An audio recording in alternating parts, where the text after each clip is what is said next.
Bonjour à tous, le Claire Ludovic pour Badger Investor.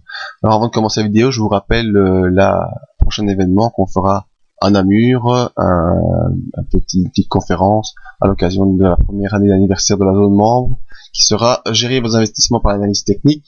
Donc avec deux interlocuteurs qui vous parleront premièrement du money management selon l'analyse technique et de la gestion des stocks également. Vous pouvez vous inscrire via le site, il reste encore une trentaine de places. Et passons maintenant à l'analyse de l'euro-dollar.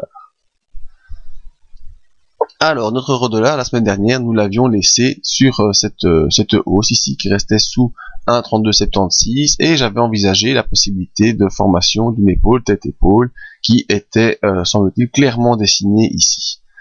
Lundi, malgré une séance qui a été assez baissière et qui est revenue sur 1,3190, eh bien, on a pu terminer par une jolie hausse. Et là, dès mardi matin, dans le briefing, je vous disais que la zone des 1,3276 étant franchie, eh bien, la théorie de l'épaule tête épaule était fortement compromise et il fallait plutôt envisager un retour vers les 1,3476. Donc ça, pour ceux qui suivent le briefing tous les matins, c'est très intéressant de voir les validations ou les invalidations de scénarios de l'analyse du week-end.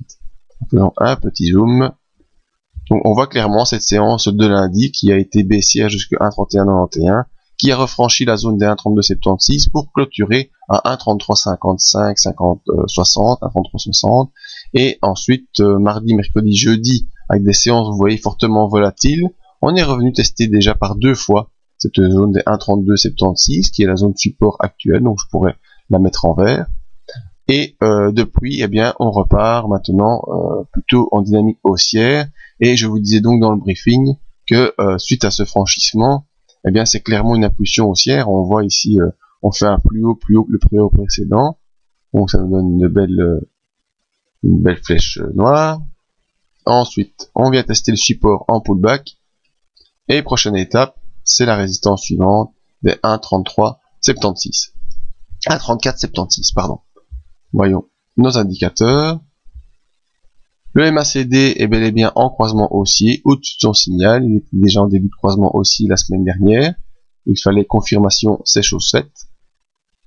Le RSI également haussier, qui reste un peu en dessous de 60, donc il n'y a pas vraiment d'accélération haussière puissante actuellement, mais on va tenter début de semaine prochaine d'y arriver. Et le stochastique, lui, nous a montré qu'il avait donc une belle impulsion haussière.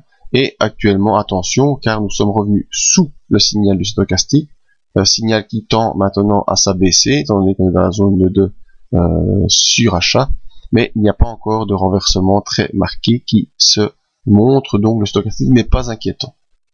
Actuellement, nous avons un graphique qui est en dynamique haussière, des indicateurs qui sont également plutôt en dynamique haussière.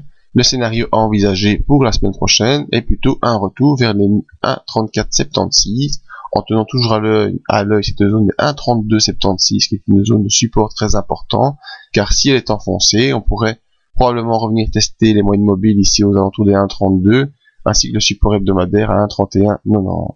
Donc prenez garde à cette zone des 1,3276 qui semble être le support efficace actuel. Alors, l'analyse mensuelle sera également réalisée ce week-end, étant donné qu'on vient de clôturer le mois de mars. Merci à tous pour votre écoute. Vous pouvez nous rejoindre sur le site pour d'autres analyses d'indices ou de matières premières. Et je vous dis peut-être à bientôt à Namur. Au revoir à tous et merci.